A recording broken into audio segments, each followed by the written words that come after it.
Today, we're revisiting a story that isn't new, but believe me, it's truly wonderful. Let's follow our characters on their journey to happiness. Snow falls over Verdier Castle, and a white veil covers the smallest estate of House Verdier.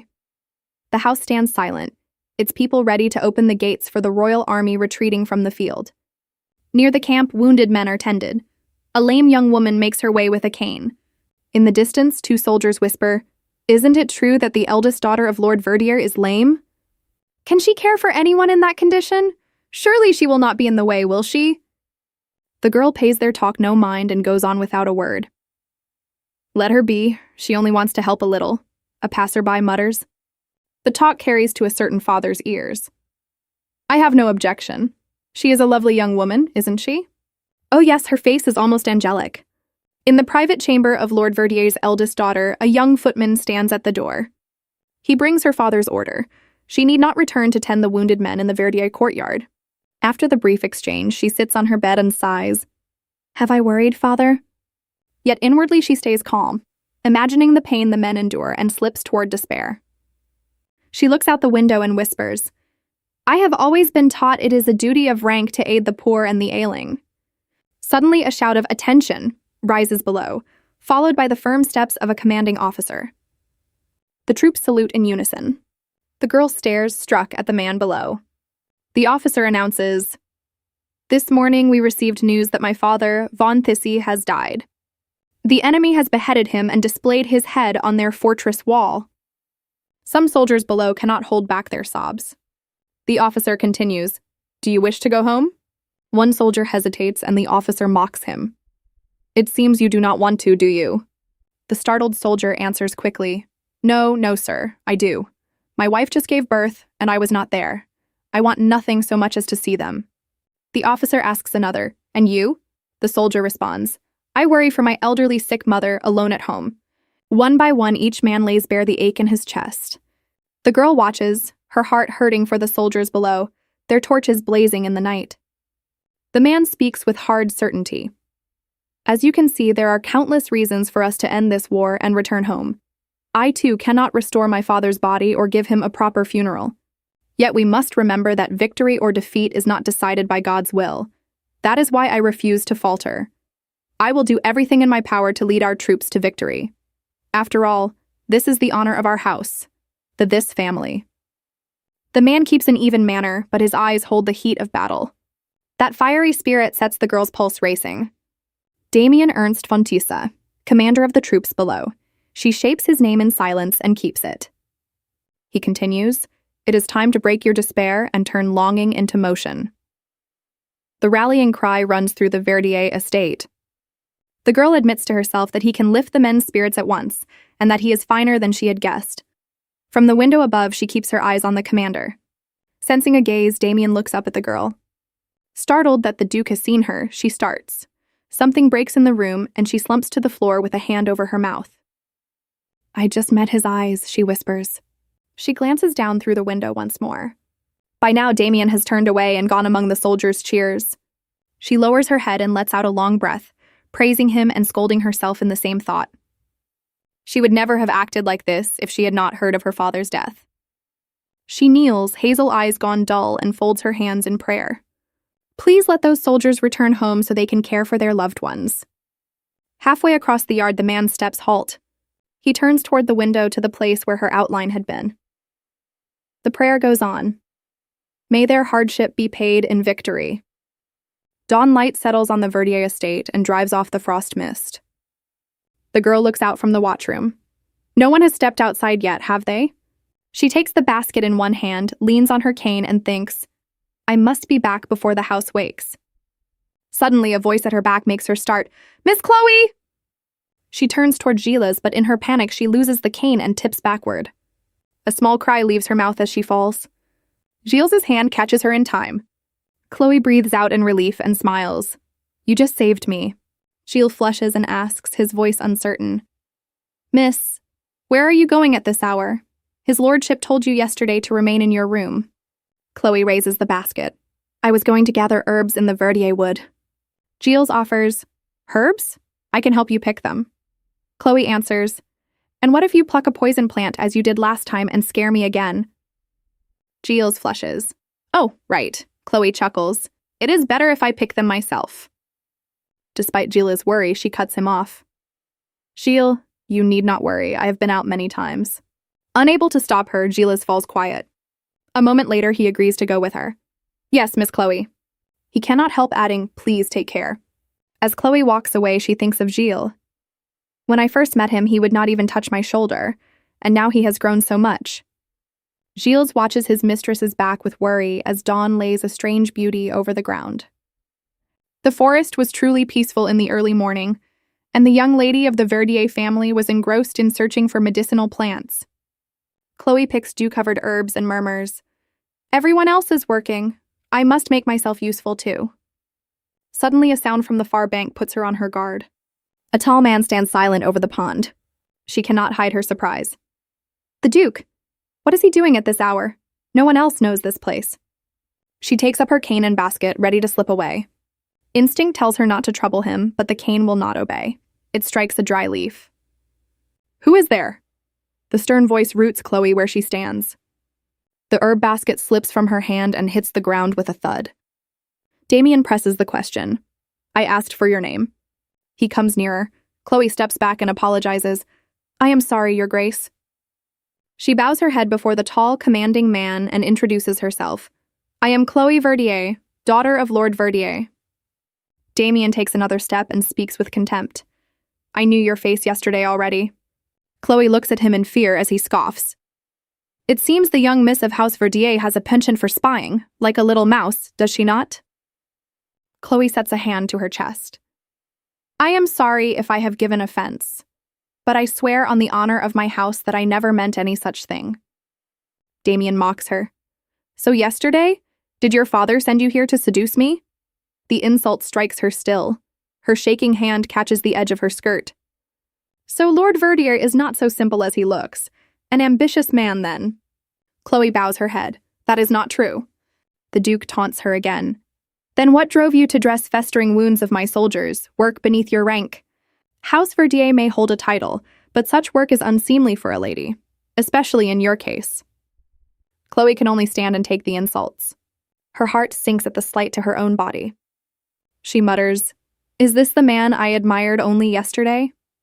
She remembers how he lifted the soldiers' spirits. How can he be this man? She tightens her grip on the cane and lifts her head.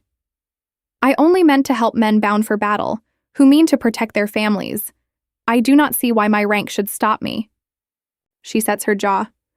Our late mother taught us that though rank asks humility of us, it also binds us to help those in need. That is how nobility should behave.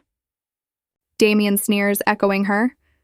That is how nobility behaves. He leans in, arms folded. Chloe Verdier, have you ever thought that reaching past what you can do is not virtue, but a nuisance? If you heard the soldiers' mockery when you hovered near them, could you still lift your chin and speak of a noble woman's conduct? What if Lord Verdier heard those words? He takes her face in his hand. If I were he, I would take the head of any man who stained my daughter's name. He leans closer. Those men watched comrades die by the score. Do you know what that does to a man? His look darkens. It is not even dawn, and you are stumbling through the Verdier forest on that lame leg. If harm finds you, who takes the blame? Chloe tries to pull free of his hand. This land has been House Verdier's since before I was born. No one enters without leave. This place is safe. Damien gives a mocking laugh. Safe? He raises his voice. This place is truly safe? He seizes her cane. Will you still spout those empty words if I do this? Chloe starts as he wrenches the cane away. What are you doing? She loses her balance and falls forward against his chest. A few seconds later, a snake lies coiled where they stood, pierced through the head by the cane. Damien draws the cane out. The wood always hides a fang. You think too hard and it helps no one. He hands the broken cane back. It is broken, but you can still reach Verdier Castle, can you not? Chloe replies, No thank you, Your Grace. Damien smirks, hot-headed, unexpected. He lifts a corner of her skirt. Your leg. Is it from birth? The liberty startles Chloe. She flushes and snaps. Why must you be so rude? Then she regrets it, seeing the Duke kneel before her without a word. She holds her ground. I am not a soldier, sir. I do not fight on battlefields. Damien retorts, life itself is a battle, especially for someone like you. Chloe does not yield. Perhaps, but that still gives you no right to pry into my affairs. Damien says, I only meant to offer counsel. Your refusal even to thank me sits ill with me.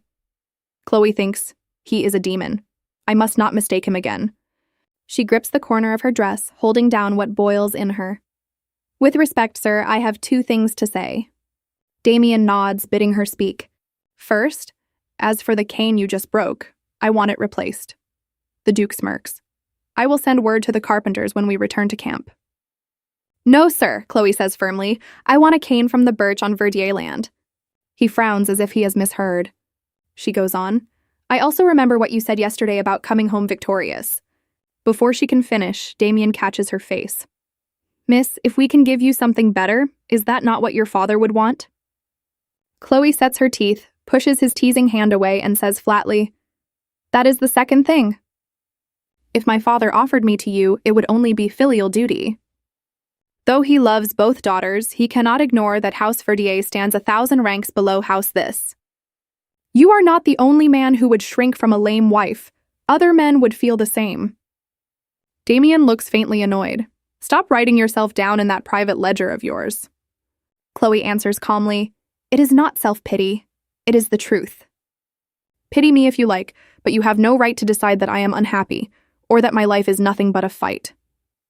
The Duke asks again, so you are content with the life you have? Will that life ever change? Chloe hesitates among the rustling leaves of the Verdier forest. She answers quietly, yes. A quiet life, little changed, on the land where I was born. If it lasts all my days, that is happiness to me. But peace of mind comes hard after meeting Duke this. That same dawn, Chloe falls ill and lies abed, hunted by nightmares of red-eyed serpents. When she wakes, she finds Gilles at her side, watching over her. He says gently, Miss Chloe, Duke Thissy and the soldiers have gone. She struggles to answer. Thank you for letting me know, Gilles. It takes her a long while to find the courage to enter the Verdier wood again. 3 years after the long war ends, the realm praises the young Duke for bringing the army home in victory. Today he has invited House Verdier to a banquet at Rose Manor in the Thislands. In the carriage, Chloe warns her younger sister. No mischief this time, Alice, do you understand? Alice pouts. But that servant is so slow, I could not help it. And how was I to know those glasses of whiskey would make me so drunk? Besides, I am sure things will be livelier this time with you around, sis. Don't you think so? Chloe sighs, exasperated with this mischievous younger sibling, yet she speaks calmly. You mean well, but this time you must behave. The host of this ball is Duke, this himself. You need to find a partner there for marriage. Alice cuts in. I know, sis. I am well aware of my marital duty. It is the only thing that can save House Verdier from drowning in debt. She goes on. But I still hope to find someone willing to do everything for me. Chloe clasps her hands in her dress. I am sorry, Alice. If only my legs were not like this. She thinks, I wish I did not lay such a heavy load on the little one. Alice sees that she has hurt her, stands, and comes to her sister. Chloe. She hugs her. Why should you apologize? If blame must fall on anyone, it is our father. He loved our mother so much that he spent the family fortune on her medicine, and still could not manage the Verdier estate. Alice goes on about the last 3 years. Besides our debts, father let Duke This's army use Verdier Castle and spent a large sum to entertain the soldiers. Chloe was astonished by her younger sister's maturity. Chloe is taken aback with her sister, though. Alice laments, he is our father, but I do not know whether to call him a saint or a fool. Then she gossips. Have you heard the rumors about Duke This? Nothing good. A young duke leading his army to victory, like they laugh at it. They say he is the father of several illegitimate children and that he secretly has their mothers killed. They say he has a terrible temper. If anyone crosses him, he will destroy them, no matter their rank at court. Many think he should have died in the field instead. Chloe stops her. Alice, consider our standing. Being invited to this ball is already a fortune. Alice persists. But he is not someone we should know. There are so many strange rumors. We do not even know why he sent this invitation. I only hope we do not run into him at the ball, but I suppose we still have to greet him since he is the host. Chloe's heart sinks. She grips her cane and tells herself, "You must not be afraid." A few hours later, the two sisters arrive at Rose Manor of the This family. It is a grand house used only for the Duke's entertainment, and only in one season of the year. Alice murmurs in her sister's ear, "What a waste." Chloe admonishes her, but Alice stays defiant. "Ugh, I am tired." Suddenly, a man's voice calls from ahead. "Miss Alice Verdier." Alice recognizes a familiar face and greets him. "Wonderful to see you again, Lord Cormier." The polite man offers, "May I have the honor of the next dance?" Alice accepts happily, then turns. "This is my elder sister, Chloe." Chloe bows. "It is a pleasure to meet you, Lord Cormier." He answers politely, though he cannot hide his interest in her face. "No, the honor is mine. Shall we dance?" Then he sees the cane before her and colors at his carelessness. Chloe understands and smiles. "I am grateful for the invitation." Musicians play through the grand hall of Rose Manor. Alice and Lord Cormier dance. Chloe smiles content. It seems everyone has forgotten the stir Alice caused at the last ball. Lord Keir seems taken with the young lady. Chloe has never heard ill of him, and he looks sincere. She leans her cane aside and sighs in relief. "So should I thank Duke Thissy, then?" Then she sighs again. "I want to avoid him if I can, but I suppose I cannot. Why did he invite us? Because father helped him 3 years ago, as Alice said?" Anxiety returns as she remembers the Duke's words. Reaching past one's strength is not kindness, only a nuisance. She tells herself he is not a man who values such kindness, and hopes he has forgotten her. Then the guests look up and murmur at two new arrivals. A familiar voice. "Look, it is Duke Thissa." His steps draw near. A long sword set with gold hangs at his side. He comes to Chloe faster than she expects. She bows her head and only then sees a boot close before her. His gaze studies her. She feels the air thin. With the cane, she rises slowly, one hand in her skirt, and says shyly, "It is an honor to meet you, Duke." She cannot look at him. Damien smiles as if he were kind, so naturally that no one would guess how cruel he can be. "It has been a while, Miss Chloe of House Verdier." All eyes in the hall turn to them. "I owe your father for his help 3 years ago. I wished to thank him in person, but I have been too busy." He steps closer. "Thank you for accepting my invitation." Chloe answers, still bowed. "I am honored to be here, Duke." He glances at the cane that is her only support. Then he holds out his hand. "If it is not too much to ask, may I have this dance?" Chloe's eyes widen. The hall buzzes. What is he thinking? Does he not see the cane? How pitiful for her. She grips her skirt and declines. "I apologize, Duke. I do not think I can be your partner." Inwardly, she reproaches him. This man has not changed at all. Damien steps closer. "Do you refuse me because so many gentlemen have asked already, and I must wait my turn?" He smirks. "If that is the reason, I hope you will not refuse a good intention." She feels the insult in it.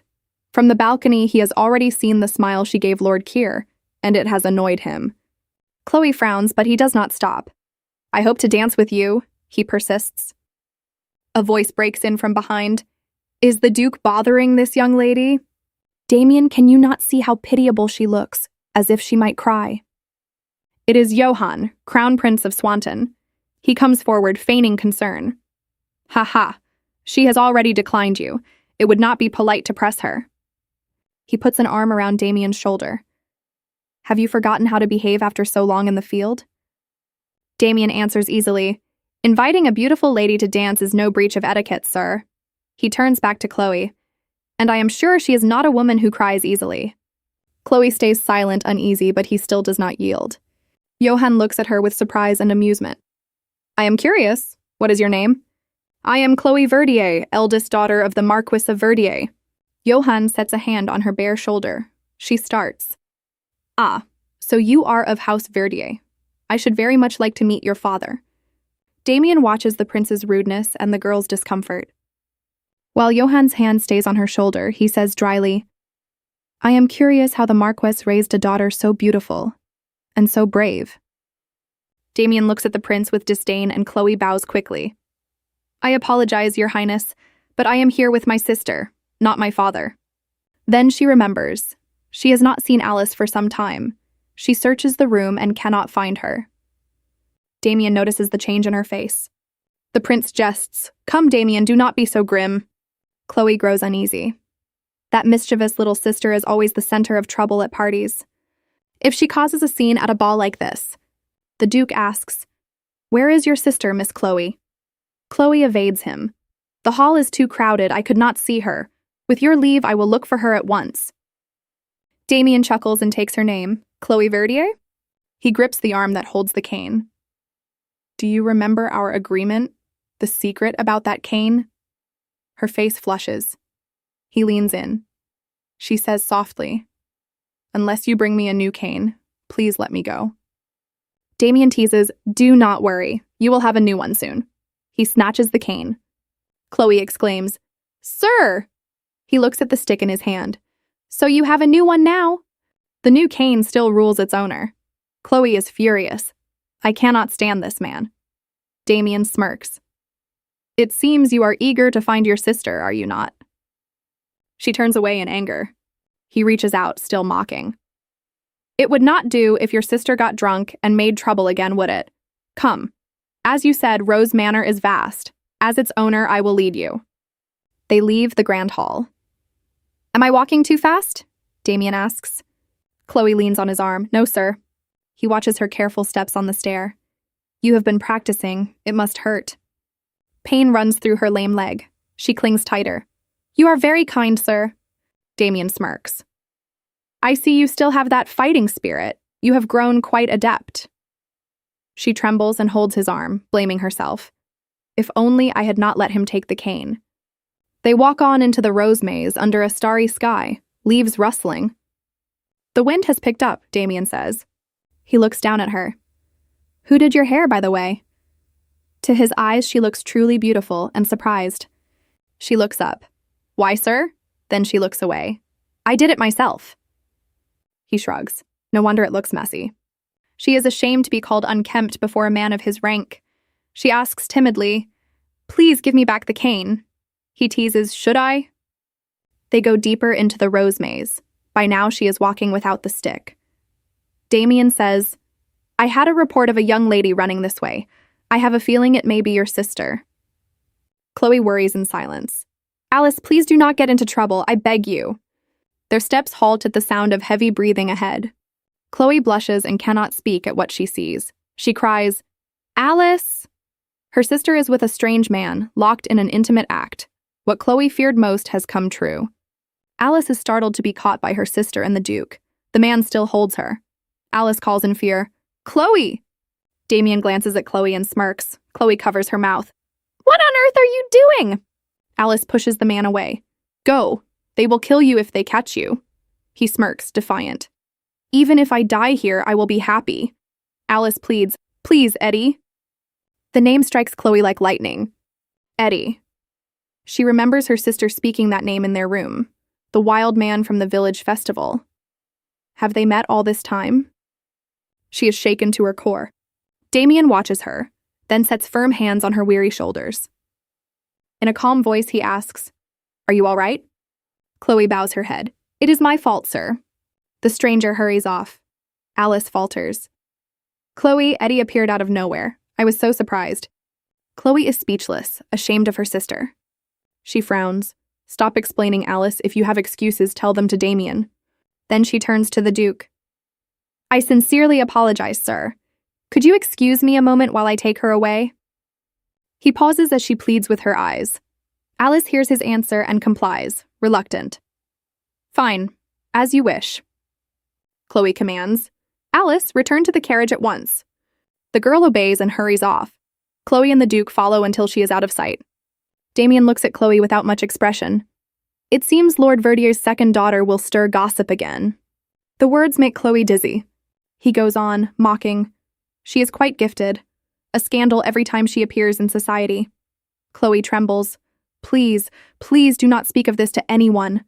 He comes closer, his voice cold. "Why should I not? You know no one will blame me if I punish your family for bringing a stranger onto this grounds." Faced with the highest noble in the empire, Chloe can only beg him to keep the secret, fearing the ruin of her house. She sets the cane aside, kneels, and says, "All of this is my fault for failing to watch that foolish little sister." Every word shakes. I beg you to punish me instead. I kneel to ask for your mercy. Damien lowers himself and studies her. He says coldly, "And if I refuse?" Chloe looks up in horror. "Then what will you do?" Like an old fox over prey, he smiles. "Think, Chloe. Hurry, think. For your father and for Alice." At last she says, This family values honor above all else. You are the sole heir, commander of the victorious army, first to receive royal honors." Damien laughs. "In other words, you want me to repay a debt of gratitude, because that is how the esteem this family operates. Is that it?" Chloe stays calm. "I only ask a little generosity for our small house's loyalty," he answers as if pouring cold water over her. "Have I not already repaid you by inviting you both to the highest gathering in the kingdom? It is a pity your sister ruined the chance. Have you anything else to say?" Chloe cries out in fear. "Sir." Damien frowns at the girl crouched on the grass, clinging to him. "What do you think you are doing?" She bows lower. "Just this once. If you forgive us just this once, I will do anything you ask. I will never forget your kindness." In her mind, she is a prisoner begging for clemency. Damien sighs. "Chloe." He lifts her face. "Why are you doing this? Noble ladies hold their heads high." Where has that girl gone? Clinging to his feet, saying she will do anything? Fireworks break over the night sky and light their silence. Then Damien says, "Surely your sister's marriage is why you beg. Your family wants a rich husband for you or for her. If that is your wish, what of your own life, Miss Chloe?" His hand rests on her cheek, tender and threatening at once. She no longer cares what comes next. "Happiness for me is seeing those I love well cared for." He comes closer. "And are you willing to do anything to achieve that?" "If it is within my power." He frowns and strokes her cheek with more force. "Interesting. Then I will consider what you can do for me. Now let us return to the Verdier estate." Chloe hesitates. "I want to, but the prince asked me to introduce him to Alice." Damien growls. "From now on, if you draw the eye of Johann or any other man in this empire, I will kill you both and your whole family." His finger brushes her lips. "My generosity has limits." The rose garden turns cold in the wind of his threat. "And one more thing. Do not enter the rose garden with a man you do not trust." He leans in. "This garden is where lovers come to slake what they cannot hold. Unless you want a scandal between us to spread." He laughs under his breath and leaves at once. Chloe is left trembling on the grass. She glares after him and mutters, "Truly despicable." Then the party ends, and they return to Verdier Castle. It has been 3 months since Chloe last saw Duke Damien at the capital ball. Now it is summer, and she sits in her room writing a thank you letter to Duke Thisay. The letter thanks him for the invitation that led to talks of Alice's marriage to a gentleman she met there. House Verdier is pleased. The man is known for his character. Chloe wonders if the phrase "straight to the point" sounds too abrupt. Gilles enters with refreshments. Chloe asks after Alice. Gilles says she has felt unwell and has not left her room since morning. Chloe wonders if Alice has met the rogue Damien, but Gilles thinks Alice has matured. Chloe agrees. She trusts Alice to honor her engagement to Count Cormier, a respectable man. She believes Alice will be happier with him than with a wandering rogue like Damien. Gilles worries that if Alice marries, Chloe will feel lonely. Chloe reassures him and thanks him. Gilles blushes. She smiles and asks his opinion of the letter. He says that if the Duke is ill-tempered, he may not accept a late reply. Lord Verdier bursts in. "My dear Chloe," she starts. "Father, what is it?" He explains, excited, that Duke Tisse will soon arrive at the Verdier estate for a hunt. Chloe is surprised and uneasy. Why come so far only to hunt? The nightmare of the red-eyed snake returns. Later, at the gate of Verdier Manor, Lord Verdier welcomes Duke Damien and remarks on the heat. Damien notes the fewer servants. Lord Verdier apologizes and blames a poor harvest. Chloe excuses the state of Verdier Castle and promises they have tried to make him comfortable. Damien smiles. "A noblewoman should know how to be a gracious hostess." Sun warms the Verdier estate. At table, Lord Verdier apologizes for Alice's absence. She is unwell. Damien watches Chloe, who has not touched her food, and remarks that the dishes may not suit her. She says the heat has taken her appetite. Damien suggests she go outdoors. Lord Verdier mentions Alice's love of the Verdier forest, where she often falls asleep under a tree with a book. Damien is surprised. Then she must know the land well. Yes, Lord Verdier says, the forest leads to the mountains like a private garden. Once she fell ill after returning from there, yet even in pain she went back. Damien glances at Chloe. You say nothing? Then, that was when my army was quartered at Verdier Castle. Gilles comes to pour some water into Chloe's glass and he whispered, Are you all right, miss? Oh, Gilles, thank you for the water, she says gently. Damien watches the exchange, feeling ignored, and says coldly, If she loves that forest so much, I will ask her to take me hunting tomorrow. Lord Verdier hesitates. I fear Chloe's condition may hinder you. If you allow it, I can find someone else. Damien cuts him off. I want her opinion. Miss Chloe? She sees there is only one answer he will accept. Clutching her dress, she says, If you will let my servant lead the horse, I would be glad to go. Damien refuses at once. No, miss, you will ride with me. His look turns fierce. I do not like to follow others. The next morning, Chloe waits at the stables, dressed for the ride. Here you are, Duke. Damien sits a black stallion, holds out his hand, and says shortly, Come! Chloe looks at the horse and feels a flicker of fear. She has ridden at leisure, never to hunt. How can she trust this man? Quick, Damien urges. She gives the crop to Gilles. Are you sure you will be all right, miss? Gilles asks. Of course, Damien answers for her. Then his face changes as he sees her gentleness toward Gilles. Jealousy flashes. Let us go, he says, and kicks the horse. Chloe cries out as the animal bolts. Duke! Just give directions, miss. Afraid, she stammers left or right.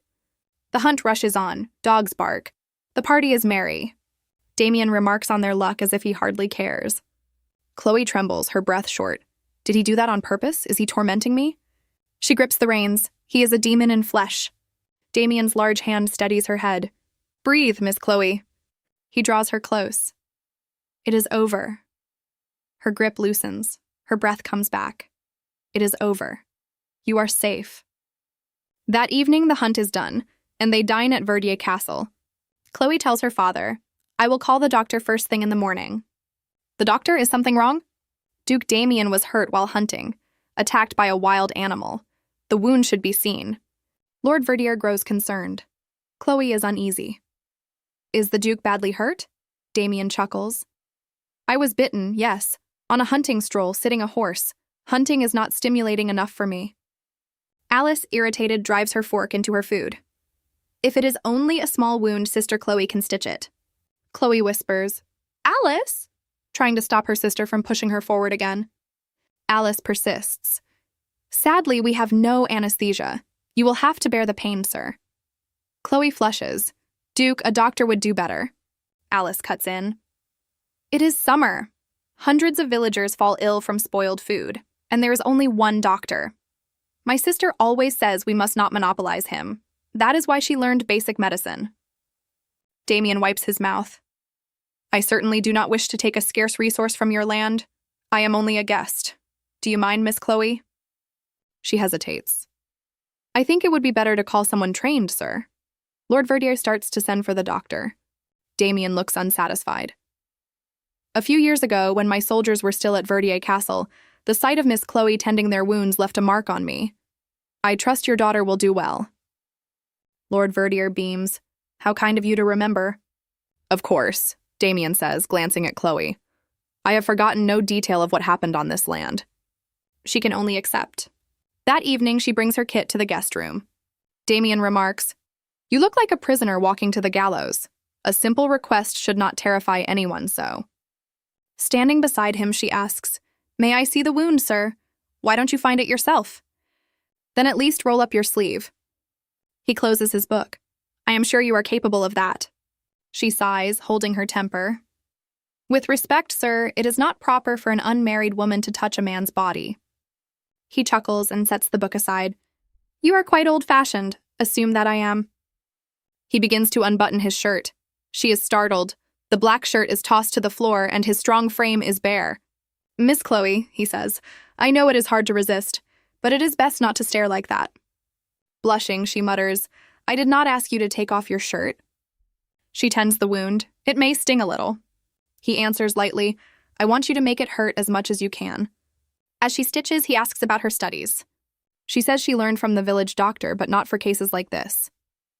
And what would those be? She hesitates, then says, embroidery. He bursts out laughing. That is the first time I have heard embroidery called a useful pastime. She colors. He goes on, tell me, does your younger sister still slip out for rendezvous in the dark? She is taken aback. Please, sir, do not speak of it. Sit still and stop fidgeting. Answer me, he asked again. She hesitates. Since that night, she has seen her mistake. Talks of her engagement to Count Cormier have begun. I am grateful for your silence. He says coldly, if my silence is repaid with 3 months of yours, I will never repay you so again. Her cheeks flush. Duke, you are too close. He urged, answer me. Her heart races. I have written you many letters. I never received any from you. That is because I never sent them. He steps nearer. Your evasiveness disappoints me. She tries to push him away. Duke, please do not come closer. Tell the truth, he says, angry. She bites her lip. It is because you look down on me. He is taken aback. Is that your answer? She turns away. I know how much you despise me. That is why I hesitated. I do not know how to repay you. Flustered, she says, I apologize. I have done what I came to do. I should leave. She reaches for her kit, stumbles on the shirt on the floor, and falls backward with all her tools. Damien catches her. Both are startled. Instruments clatter, the bag hits the floor. When she recovers, she finds herself on the bed, held tight. Duke, your arm. He ignores that and comes closer. Can you stitch it again? She sounds almost worried. She grips her skirt, afraid. What do you want from me, Duke? She looks ready to cry. He takes a strand of her hair, kisses it, and looks at her with longing. I thought you already knew the answer. She turns away. I am only here to attend you, as my father instructed. He mocks her. Oh, Miss Chloe, do you truly believe that is all your father wants? The words echo the talk of 3 years ago. She feels weary. I understand why you doubt everyone. War taught you not to trust. But if you think every woman in this kingdom wants to marry you, that is a self-indulgent delusion, is it not? He is surprised by the sharpness, then chuckles. She is bewildered. Why is he laughing? Has he lost his mind? All right, he says. Let us test your theory. He takes her hand and draws her up. You may leave now.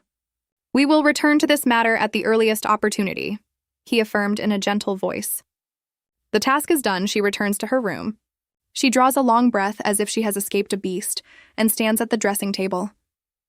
Why did I waste time trying to thank such a terrible man? She looks at the gloves she made with such care, set beside the letter. I must be a fool even to think of giving him these. She grips them, angry.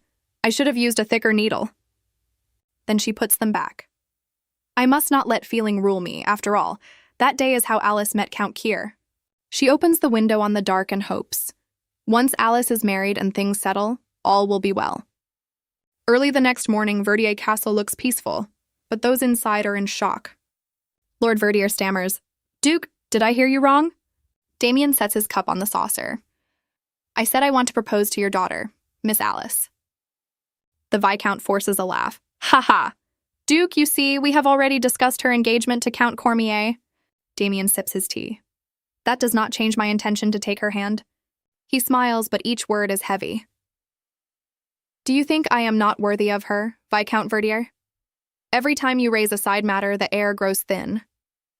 The Viscount answers anxiously, Of course not, Duke. Whatever I think, I respect my daughter's wishes. Damien sets down the nearly empty cup. Yes, I suppose I must allow that. He rises, then leaves a last remark. I give you 3 days. In that time, I will stay at the small villa on the Verdier estate next to the castle. Chloe frowns at the cunning man. He chuckles softly. I hope you will consider it carefully. In Alice's room, she cries, I never asked to be a duchess. Broken porcelain and rose petals litter the floor. I know this is a chance for us, but... Chloe looks at her with pity. She does not know what the Duke means by proposing to Alice, but she remembers last night. Let us test her theory. She says, You need not go through with it if you do not want to. I will speak to father. Alice turns tear-blind and hugs her. Chloe, What if it all goes wrong and I cannot marry? What becomes of us? Now that the Duke has proposed, it is the end with Count Cormier's house. And if I refuse, he will surely— Don't cry, little sister. All will be well. Another offer will come when time has passed. Endure a little longer. Alice bursts out choking. I love Eddie. Chloe tries to soothe her, but Alice goes on. Chloe, I am carrying his child. Chloe is stunned. Through tears, Alice asks, Chloe, what should I do? House Verdier is caught between pressure from House Thissy and the scandal Alice has made. Alice's confession rings in Chloe's head all the way to her own room. The image of her sister in despair troubles her. Exhausted, she thinks. Have we laid too much on her? If this is the price of our selfishness, I must stop this marriage at any cost. She grips her skirt. First, I must convince father.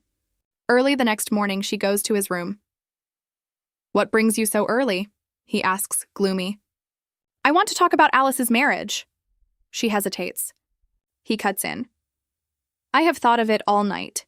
Her marriage into the Thissay family is both a great fear and a great relief. What do you mean, father? They are a house that values honor. They will never simply send her away. They will find fault in her character instead. Chloe trembles. The Duke must know the fate of a divorced woman in this empire. Father, I have something to tell you. Just then, Gilles bursts in. My lord, Miss Chloe, Miss Alice, she is gone. Father and daughter stare. What do you mean, Gilles? How could she vanish? The butler holds out a letter. I found this in her room. Lord Verdier snatches it. Let me see. To my beloved father and dear sister, I grew up watching father's boundless love for mother. From you, I learned that true love can outlast even illness and death. You are the proof. I will no longer deny what my heart wants. I want to hold my head high for the little life I carry and prove that no love is forbidden. I leave House Verdier. I will be only Alice. I am sorry, father. Please do not forgive this selfishness. Chloe, I am sorry. I hope to make amends someday. When he finishes, he is undone. Chloe cries, Father! He collapses. The letter ends. Though I may be an ungrateful daughter, know that I love you. With a heavy heart, Alice. Her leaving darkens Verdier Castle further. Chloe stays by her father's weak side until he wakes. He murmurs, My dear Chloe, did you know of this? She cannot answer. He goes on slowly. I guessed Alice cared for someone. Your silence told me you disapproved. If you found him despicable, he must be a scoundrel. Chloe says, If she left against my wish, then I am sure he is a man of worth. She holds his hand. I believe in her. All will be well. Please think only of getting strong. She forces a smile. As for Duke Thissy, I will speak to him. Outside, she questioned Gilles. When she left, did you only stand and watch? He is silent as she uncovers him. I knew from the moment you came in with the letter. You would never enter her room without leave. He can hide nothing. I felt useless trying to conceal it. She looks him in the eye. Gilles, thank you for being there for her. I no longer know what is right for myself. That is why I am grateful you helped her go. Let the past lie. Now we must seize the moment. He is uneasy. He starts to stop her. Miss Chloe? Then bows shaking. Gilles almost cries, I hope you will not blame yourself. Please do not think this is your doing, because if you do— She cuts him off. I do not know how I could live only for myself. She finishes, I am the only one left who can care for House Verdier. I will find a way for us to survive, even if the choice is dangerous. 3 days later, at the estate beside Verdier Castle, the Duke's voice finds her without warning.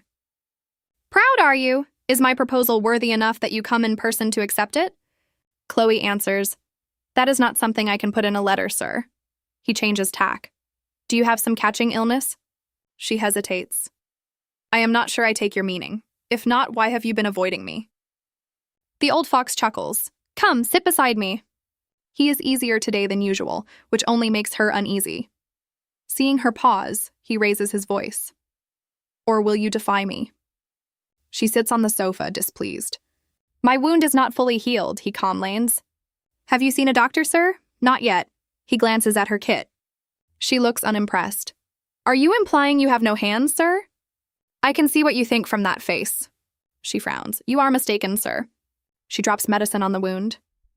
These days are too hot for a cut to close. It is best to keep it clean. Damien says, we have no summers as kind as this in the Thissy lands. I like the feeling of being scorched from head to toe. She flushes. You may take your hand back now, sir. Now tell me why my offer of marriage was refused. She shifts, then says softly, marriage is impossible for my sister at present. Unable to meet Damien's piercing gaze as he relentlessly pressed her for the reason she had run out on the wedding, she lowered her head and asked, May I ask you a question? He puts on his coat. Ask. The young woman staked all her life's doubts and courage on this single moment. Is the reason you want to marry my sister? Me? Waves fill the pause. He bursts out laughing. You once said that if every woman in this kingdom wanted to marry me, you would call it a delusion. Do you think I would truly marry the daughter of a modest house, heavy with debt, merely to prove a point? She colors. Facing this guy, she was constantly subjected to humiliation, time and time again. He leans in. What will you give me then, if not her hand? Chloe looks at him steadily. Take mine instead. He goes still. He inched toward the poor woman and said sarcastically, A woman who's lost the use of one leg, is it? I will be your wife. Alice cannot. I can. Chloe spoke firmly as his hand began to caress her chin. I believe I can become the perfect bride for you. Damien wasn't that patient. In the summer heat, those full lips pressed close to his made it impossible for him to stop. A gentle kiss was planted on Chloe's lips. She tensed and accepted it reluctantly. Yet it seemed neither of them could control their rising heat, and they greedily delved deeper into each other's emotions. All calculations seemed to have been forgotten amidst the summer heat and the frenzied rush of the waves. It was a long while before they finally parted their lips, and although they weren't quite ready to face reality, they still needed to return to their original purpose. Damien flashed a triumphant smile, planting a lingering kiss on Chloe's shoulder. What a magnificent experience! Before asking about his fiancée bearing another heir. The Duke was immediately slapped by Chloe, yet his elation remained undiminished. The sense of arousal was even more intense for the young man. He gazed at her intently. After treating the wound on his arm, Damien buttoned up his shirt and calmly declared that she could return after completing the mission. Chloe returned home in an incoherent state, and that condition persisted indefinitely. She had originally intended only to sacrifice herself to the demon in exchange for her family's safety. She never expected the depravity of hell to be so seductive. Not long after, the garden at Verdier fills with carriages and gifts of congratulation, official word of an engagement. Gilles asks hesitant, Miss, did the talk with the Duke not go smoothly? She thinks, so I was right. Prince Johann is the heir, and there are other eyes on this match. Because everyone knows just how significant a role Duke Thissy plays in manipulating the empire. We have a visitor, Miss Chloe. A servant entered and made a sudden announcement. A visitor? Who? Duke Thissy, miss. She starts at the name. Shall I tell the master? No need, father is unwell, we must not disturb him, I will receive the Duke, ask him to wait in the living room, I will come. But when she enters her own room, the Duke is already on the sofa. Here you are, I have been waiting. She is annoyed. Entering a lady's bedroom without leave is extremely rude, Duke. He steps closer. I could not help it, I missed you too much. This is my private space. I will take you to the living room. He reaches for a lock of her chestnut hair. Gilles retreats beyond the door like a lost pup, gripping the handle, helpless. Damien opens an elegant box. These jewels have been passed down through this family. By custom, our mother would have placed them. Today I do it myself. Chloe answers coldly, That does not surprise me. He watches her composure. Are you only pretending to be calm, or do you feel nothing? She glances at him. I am afraid I might answer too fast, because I do not know what you will say next. He chuckles. So you have accepted my proposal then, Miss Chloe? She bows. I truly thank you for accepting my request. He looks puzzled. Appreciate it? Yes, Duke. He sets the necklace back a moment. What do you think I want? The sadness in the question leaves her unsure. This hesitation of hers made Damien furious. Chloe, must I use my mouth to part those cold lips before you will speak? She blushed at his intense pressure. Damien reiterated, with a blend of subtlety and brazenness, that she needed this marriage more than anyone. Clenching her hands, Chloe was forced to affirm that she wanted to become a duchess. And that was enough for the Duke. He stepped behind Chloe's chair and, with a look of satisfaction, fastened the necklace that signified the mistress of the House of Thissy. Pressing his lips against the nape of her neck, he whispered, "How does it feel to wear this necklace?" She replied softly, "It's heavy." In the literal sense, the dense cluster of gemstones made it hard for her to breathe, but the symbolism of the shackle design was what truly weighed upon her. Damien stepped back from her and asked coldly, "Do you truly want to be my wife?" She replied, "I want it more than anything in the world." Of course, the sincerity of those words was clear to everyone. His hand gently lifted her face and he smiled as he said, "Do you know what I want right now?" To demonstrate her good intentions and prove she would make an excellent fiancé, Chloe suddenly pulled down Damien's collar and kissed him. There was no reason for him to refuse the thrill of victory after all the effort he'd put into setting the trap. The kiss quickly grew heated. Even in her state of despair over the prospect of becoming the wife of the scheming man before her, Chloe could not help but feel stirred by his intense passion. And then they sat opposite Monsieur Verdier to declare their relative happiness. As a father, the Viscount was delighted to see that his disabled daughter had found a steadfast source of support, and that their troubles had been resolved. Damien gently placed his hand over hers. He was already wearing the gloves she had intended to give him. She remembered not yet intending to send the thank you letter and the accompanying gift, so she had kept them on her vanity, only for him to secretly take them away when she wasn't looking. Hand in hand, Damien enthusiastically asked his father-in-law for the wild forest in the Verdier territory, along with the mountain facing it. The reason he gave was that it was where they met and held many memories for his wife. Faced with such a handsome and powerful son-in-law, there was no reason for that loving father to refuse anything. And just as a sense of safety began to dawn, the Duke issued further menacing stipulations to his wife. "I want a wife who will not run," he says, "and I want you at this estate, doing a duchess's duty until I come." Soon after, the wedding is set. The wedding is small and swift before a bishop in the place where they first began. The question put to the bride is, will she be able to share and fully carry out her obligations? Chloe Jap K. Rang Cho Jong E. Damien faced the promise to treat the bride well with a more cheerful attitude. He looks at her. "I do." "You may kiss." The bishop's statement made Chloe blush with anxiety over Damien's awkward behavior. However, he only planted a light kiss on her cheek. Damien mischievously asked if she was expecting anything else. Chloe blushed even more deeply than before at the teasing of this cunning husband of hers. Her father felt relieved about his daughter's marriage. His face looked cheerful and his health improved markedly. Gilles, on the other hand, gazed in a daze at the young lady who now belonged to another. "In the presence of our Lord, I declare you husband and wife." It was a bond witnessed by God. In contrast to Chloe's somber air, her husband looked truly gentle as he stood beside her. Damien speaks her name. "Chloe." The bouquet slips from her hand. He catches her amid the well-wishing. Seeing his serious expression, Chloe's words became guarded. "Please put me down." He kisses her cheek. "Do you want to fall that badly?" Her blush deepens. She clings to him. He looks satisfied. "Well done, Chloe von Thissa." After a whirlwind wedding, the Verdier estate returned to its former quiet. Time runs on. 3 months later, rumor sweeps the Verdier lands. People talk of the Duke of House This and the eldest daughter of House Verdier. After the rite, he left without spending a night with his bride. Some say the new duchess has been abandoned at the Verdier estate. Those whispers filled Gilles with a sorrow born of pity for his young mistress, a feeling even more profound than the pain of losing her to another. Some say he cannot give up other women, a red-haired lady-in-waiting named Isabella among them. In a dress shop, Chloe reads it in a paper. The owner frets. "I will burn it at once, Miss Chloe. No need. Burning paper will not kill a baseless tale. If you have my measure, I will go. But we have not chosen fabric or style. You may decide. You know it better than I." The owner bows her out.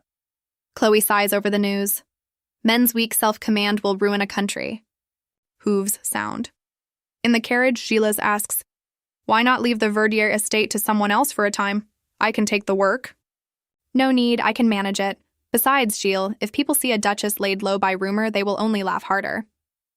He can only watch her. She is calmer than ever. She has another weight besides the gossip. Before he left, Damien had said, "The ceremony is done. I return to the capital. As for you, from this moment do a duchess's work." They were still wearing their wedding attire, having not yet had the chance to enjoy their wedding night. In 3 months, he has answered none of her letters. She cannot help seeing the papers. Her husband with that red-haired woman. Did I expect much from this marriage? She grips her dress. There is no reason it should move me. Gilles, knowing her, says, "Miss Chloe, there is good news waiting at the Verdier estate." Good news? Her face lifts. A letter from Alice. Short, but she is well. Why did you not say so sooner? From Alice, that is wonderful. She opens it. Alice is safe. Father's health has improved. The match has stirred the territory. What more could she want? I hope to live far from him. If I can have peace like this forever. Her wish was for theirs to remain nothing more than a marriage on paper. That evening at the Thissé family manor, a letter reaches the Duke. Your Grace, as I wrote before, thanks to you the Verdier lands have grown fair. I hope the matter that took you away will soon be settled. I will write again if anything grave arises. Yours sincerely, Chloe Verdier. He grins. Chloe Verdier, is it? She does not mean to take our name. Beside the letter lies yesterday's paper. Even marriage cannot put out Duke Tissy's fire. The newlywed Duke is seen with Lady Isabella. He holds the sheet. She must have read it and said nothing. How did it sit with her? Did she shed tears? No. She hid it, as she always does. And that is what vexes me most. He turns a page. A secret romance in the honeymoon, they say, strengthens Prince Johann's claim. The king's health is said to fail. He is content. They printed exactly what we gave them. Then he taps the table, remembering her promise to help him in any way she could. He mutters, "She speaks as if she can do anything. Whenever I think of her, I want to take hold of something. She has nettled me from the first moment I saw her, quietly tending wounded men when she herself might have been one of them." He opens a drawer and takes up the white gloves she made. Next time I should lock her in a room and have her sew until she has no cloth left. He smirks. I will let her weave my body. At the palace there are low chants and the king's thin voice. It will not be long now. Serve Johann well when I am gone. Swear before God you will be loyal to him. Damien's gaze is cold. I will. If Johann is worthy of that loyalty. The old man shouts, then coughs. To serve the king is a nobleman's duty, Damien. Damien smiled and listened to the emperor's instructions. Then he said calmly, At present Johann's madness may be a secret, but your grace cannot cover the sky with one hand. The crown prince's madness will bring about the kingdom's ruin. His crimes are far too numerous. Gently placing a hand on the emperor to soothe him, Damien spoke softly. Your Majesty, I staked my life on the battlefield not to serve the monarchy, but for the sake of the country. The duke's gaze was icy as he voiced the words he had long kept buried. How could I ever let someone like that hold the reins of power? In response to the emperor's furious question, Since when have you been plotting this? Damien simply stood up and walked out with a smile.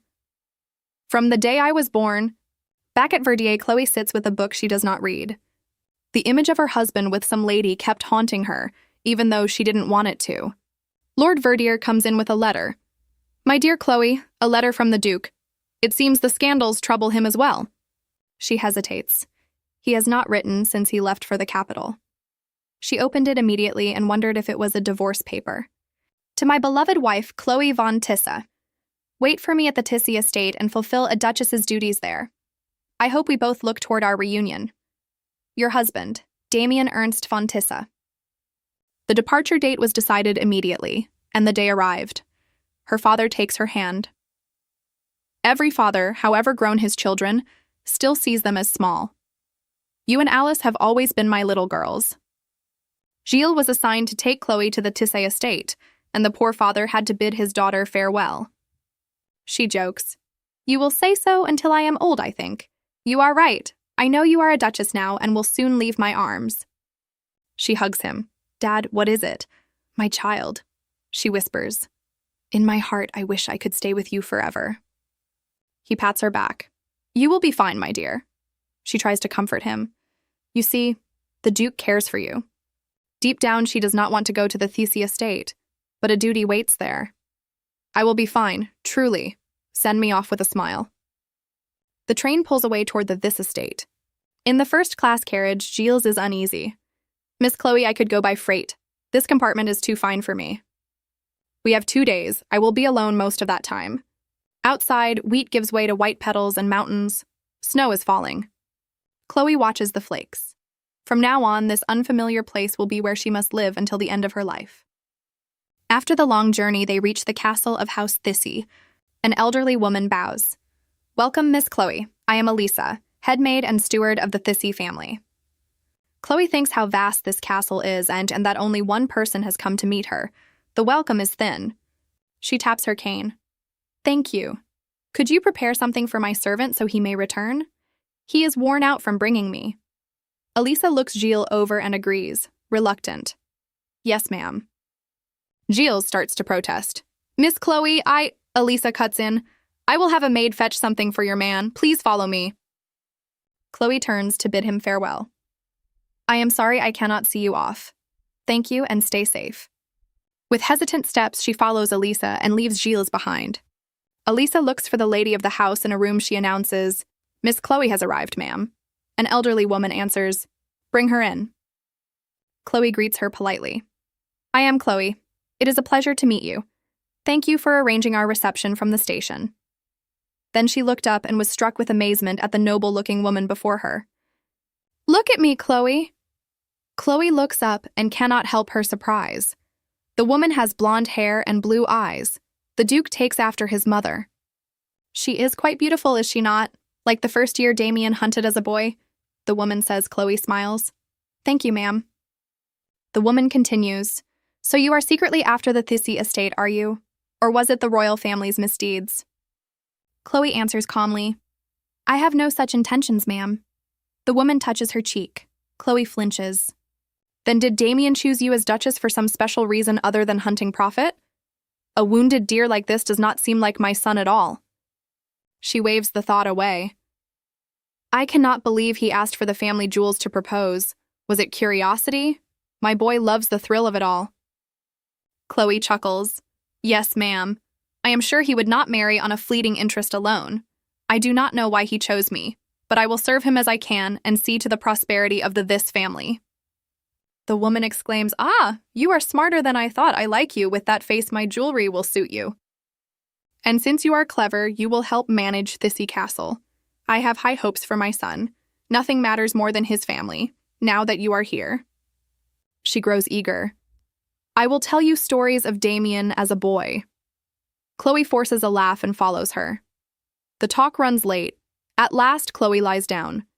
The woman spoke of her son for hours. He was raised very strictly. She always says he is the first pictures of Damien as a child overwhelmed Chloe. Tedious. And yet he was adorable then. After a long day, Chloe rolls over and sighs. I am so tired. Then she sees his portrait on the table by the bed. Elegant. Handsome. She scoffs and lays it face down. Must he put his own picture on his wife's dressing table? She sighs again, then feels foolish remembering that face. Dim moonlight falls across the room. After the long road from home to this estate, she sleeps at last. In the night she wakes and sets the picture back. Damien in the frame seems to watch over her rest. One morning at this estate, the Duke's mother sipped her tea and remarked, I was quite surprised to see lock yourself in the study for 3 days. Straight, even when you've just arrived, you seem to share Damien's trait in this aspect when the boy focuses on something. He won't even notice when the sun rises. She placed the teacup down and continued, So what does my dear daughter-in-law want to discuss with me? Chloe gently requested Elisa. Could you give us some privacy, please? The Duke's mother intervened. Oh my. Chloe Elisa has served our family since Damien was born. She's practically part of the Thissy family, so there's no need to exclude her. Chloe ignored those words, more concerned about the letter from Damien sent to the Duchess of this family. My beloved, how's life in the new castle? I believe you've been fulfilling your duties as a duchess, satisfactorily. I hope you won't disappoint me. I miss you. Chloe sighed. That sounds more like a warning than a letter. What are my duties as a duchess? She looked up at the 2 women across from her and spoke frankly after reviewing the family's financial records for the past 3 days. I found discrepancies in the finances of this castle. It's clear that money is being siphoned through some loophole. The Duke's mother couldn't help but be surprised. My dear, managing such a large estate is no easy task. Elisa, on the other hand, seemed nervous behind. She glanced at the master of the house when... Chloe continued, yes, and that's another reason for us to manage this place more tightly. The records don't clearly state where the money is being spent, or the total tax revenue from everyone in the Thissy estate. Additionally, there's a discrepancy between the actual quantity of wine bottles in the cellar and the quantity recorded in the ledger. This is not an isolated incident, it has happened repeatedly. Chloe stared pointedly at the head maid standing opposite her. It seems that these irregularities started around the time Elisa took over as the steward. The head maid gasped in horror at Chloe's revelations. The room fell silent except for the sound of Eliza's stifled sobs, her tears fallen into the floor, prompting the Duke's mother to sigh. Elisa, let us have a moment of peace. Ashamed, Elisa covered her face and hurriedly left. Yes, ma'am. As the door closed, the Duke's mother scolded. First, Damien's mother asked what else Chloe needed to report. She replied that she needed to investigate Robinson, the stable hand who had colluded with Eliza. Chloe warned that if the issue wasn't addressed, it would become more serious later on. In return, she received an irritated look from her mother-in-law. Chloe, she frowned. Why do you insist on making my life more difficult by bringing up these matters? And why do you keep calling me ma'am, as if we were complete strangers? You're already married into this family, aren't you? Chloe raised her eyebrows. So would you allow me to call you mom? Then the Duke's mother frowned. Well, that's not quite appropriate either. She stood up and left abruptly. Let an end this conversation here. I'll discuss this with Damien. When he comes home and make a decision afterward, you'll have to have lunch alone now. Since she hadn't eaten lunch, Chloe panicked and said she would bring the meal up to her room. Her mother-in-law had reached her limit and snapped, saying she didn't need anything, as long as Chloe stopped arguing back about everything. In the end, Chloe was left behind, and Damien's mother stormed off immediately afterward. Chloe no longer had any appetite for lunch. She sat dejectedly, losing track of time until dusk fell. Botoy jok fukvu chamot minko, boy me chonko tushoy ankong. On the table sat a meager, tough, and dried-out beefsteak. This was Chloe's diet. She sighed in dismay. She already found it hard to eat, and now she didn't want to touch a single bite. This situation was the result of being shunned in this place. Glancing at the group of servants whispering viciously among themselves, she told herself she would try to eat. Otherwise, she wouldn't have the strength to survive here. In her solitude, the image of Damien rose in her mind. Chloe had to talk herself out of wishing her husband would return and rescue her from this tedium. Then, in frustration, Chloe muttered as she tried to jab her fork into the tough-as-leather beef. Who was worse, the mother or the son? Suddenly, a familiar voice whispered sweetly in her ear. You're muttering, that's not like you at all. Damien had returned, and he leaned down and smiled at her. You must have been very lonely while I was away. She sprang to her feet and greeted him in astonishment. At that very moment, the mother ran down the stairs and joyfully welcomed her son. Embracing Damien, his mother chided him for returning without notice and taking her by surprise. The dutiful son gently replied, I came back because I missed you. This scene took Chloe quite by surprise. Faced with the Duke's cold demeanor, she felt a slight shiver run down her spine. Damien's mother touched her son's face and lamented that he had visibly lost weight. The trip must have left him exhausted. Glancing toward the dining table, Damien said, Well, Mom, I'm getting a bit hungry. Running all the way back here has made me so hungry. I think I need something to eat. His mother cheerfully said she would prepare a feast to welcome Damien home. Damien replied, No need. There's plenty of food on the table, Mom. He spoke while looking at the plate of food on the table, the kind meant for a servant. Chloe remained silent, curious about her husband's attitude at that moment. Afterwards, he told his mother to have someone prepare a more lavish spread. In no time, everything was ready and waiting for him to enjoy. Damien asked Chloe if she had been living comfortably in her new place over the past few days. Naturally, she replied that everything was fine and that she was treated with kindness by everyone at the Thissy castle. Damien smiled slightly and said it felt great to hear that, all while cutting a piece of steak on his plate. However, the moment he raised it to his lips, he instantly hurled the plate, shattering it to pieces to the horror of everyone present. Damien wiped his mouth with a cloth and growled, Damn it! Summon a doctor here at once. The Duke's eyes blazed with fury as he roared the command. The mother asked in a panic why treatment was necessary. He calmly stated that the physician had failed to fulfill the duty of safeguarding his mother's health and should be beheaded immediately. As Chloe sat there witnessing her husband's fury for the first time, she broke into a cold sweat. Visibly anxious, Damien took his mother's hand and said that the doctor had been extremely negligent in failing to look after her health. Only then did the mother breathe a sigh of relief and say that she was fine, so there was no reason to blame the doctor. Damien smirked and asked, "Are you sure, Mom?" The steak was incredibly tough, the vegetables were wilted, the soup that has been cooking for days, and the wine was terrible.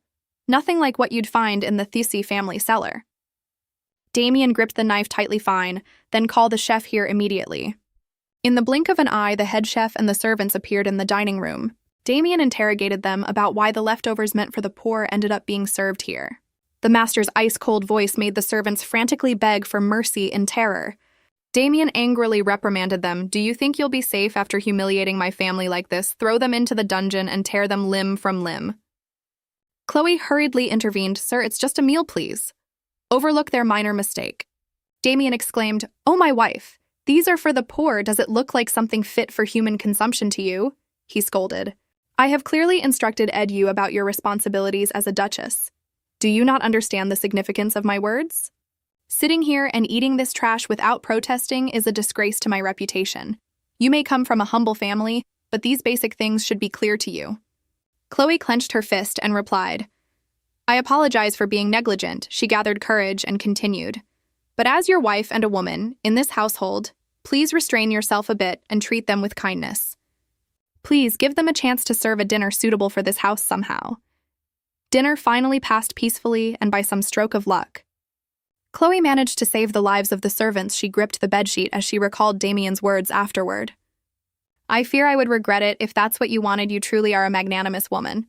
And the disastrous dinner ended there. Chloe collapsed onto the bed from exhaustion. What a long day. I feel relieved not to witness their heads rolling off. My stomach churns at the mere thought. Right now, all she wanted was to get some sleep and forget the chaotic events that had just unfolded. There was a knock at the door and the maid's frightened voice came, "Madam, the Duke wants to see you in his room." Chloe wondered what he could want at this hour. She told the maid, "Inform the Duke that I'll be there as soon as I'm ready, as soon as you're ready." Damien seemed impatient. He walked straight into the room with a warm smile, asking, "What do you need to prepare at this hour?" Chloe quickly used her hand to cover the thin nightgown. "I'll meet you in your room as soon as I'm dressed, so please give me some time." Ignoring Chloe's look of embarrassment, he knelt on one knee and climbed onto the bed. The Duke leaned against the bedpost, crossing his arms, and chuckled. "I've said it's not necessary to dress up, just come over." Chloe frowned. "I can't stand this man." She grabbed her walking stick and quietly got off the bed to fetch her robe. Reaching for her shawl, Cho blushed as her husband cheerfully complimented her on looking so lovely. He was also mindful of the difficulty she faced in managing her cane. And Damien stepped off the bed, extending his hand gallantly to invite her to his room. Chloe sat on the sofa, asking eagerly, "It's quite late. Is there something urgent he need her help with?" Damien grinned mischievously. "Do you think there could be any business between husband and wife at this hour?" Chloe frowned. Could he be referring to the matter they had put aside on their wedding night? Chloe's heart suddenly raced at the thought, and she gripped the shawl tighter around her. Damien found it amusing to see her blush and turn away. He chuckled softly to himself, thinking, "I've accurately guessed what she's thinking." The Duke spoke up. "I intend to reward you for fulfilling the duties of the Duchess." Chloe was puzzled. "I don't think I did anything," the Duke replied. "You helped dismiss Elisa and Robinson." She couldn't help but be surprised. "Do you mean you knew about their deceitful actions?" Damien shrugged. "I love my mother, and I know she was deeply attached to them, so I turned a blind eye to their dirty deeds." He teased her. "Why do you look so shocked? Does my love for my mother shock you?" Chloe turned away, embarrassed. "Oh no, not all." But he pointed out, "You look too scared." He stood up and walked toward the corner of the room, speaking seriously. "Even though Mother has a volatile temperament, she is, after all, the one who gave birth to me. She will be spending some time resting at the Southern Villa. My mother felt quite heartbroken for Eliza and Robinson when they were let go, you know. That's why she needed to get out for a breath of fresh air to lift her spirits." Damien's words shocked Chloe, revealing this thoughtful side of him. And he turned back with a harmless smile she had never seen before, and a large gift box in his hands. Going from one surprise to another, Chloe felt unable to second-guess him. She wondered if the man treating her so kindly was truly the Duke she knew.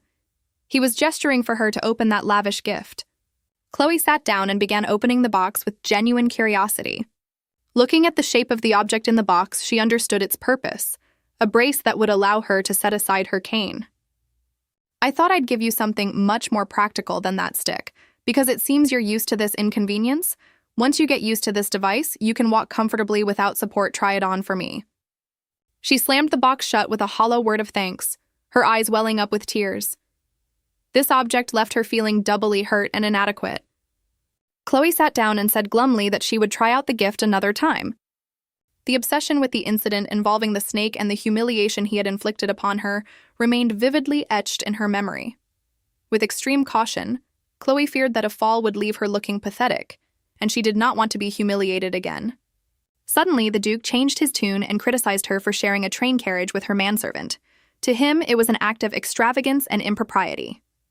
She challenged him on whether he had been following them, but he replied that once she became part of the Tisa family, her every move attracted attention. He even accused her of taking Gilles along for a date on the Tisa family train. Full of jealousy, Damien criticized her for bringing Gilles to his territory. Explaining that Gilles had been her close attendant since childhood, Chloe felt that was the right thing to do. Damien cites Eliza and her betrayal. Chloe reaches a technical impasse. Bitter exchanges turned their first reunion after the wedding suddenly cold. Chloe spoke up to defend herself and Gilles' honor, for Gilles had returned the moment she arrived in Tisa. But with his keen insight, Damien revealed that her loyal servant was still lurking nearby and had not left at all. He stepped forward and took her hand, his voice a mix of coaxing and menace. "Chloe von Thissy, put that brace on right now." She remained silent and obeyed the order. Instantly, she sprawled flat onto the floor. Chloe remained silent, not uttering a sound. Her husband made no move to help her up. He simply asked where the brace was causing her discomfort. "I need to know it's floss to fix it," she angrily muttered. The entire device is uncomfortable because... She also brushed his hand away, not wanting him to touch her. "I don't need it. It makes me uncomfortable and only causes me more pain." Chloe sounded aggrieved, on the verge of tears. Damien's patience was no different from cruelty. He sat silently watching her for a moment. "Chloe, are you crying?" The Duke gently brushed his hand over her rosy cheeks, looking at her beautiful face, enduring her torment. Chloe dodged his hand, denying that she had any intention of crying. No matter how inured to physical pain a battle-hardened general might be, he could look at his wife, sitting on the ground in distress with an injured leg, and offer only a faint smile. Without waiting for her permission, he gently lifted the brace on her thigh to examine it. His voice softened. "Crying like a child doesn't quite befit a duchess." His hand gently rubbed the spot where the brace was causing tightness in her leg. Then he lifted her leg and rested it upon his own, ignoring her muttered words.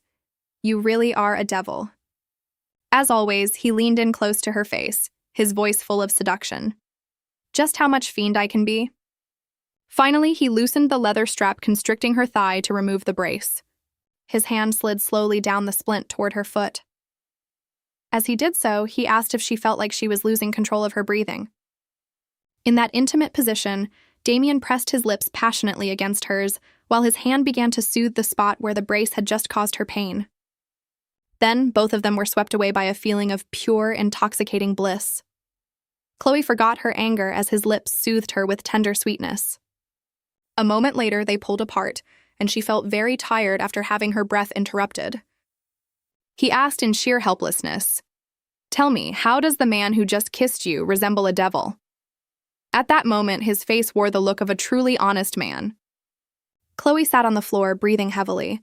She wanted to ask permission to return to her room, and their conversation paused there.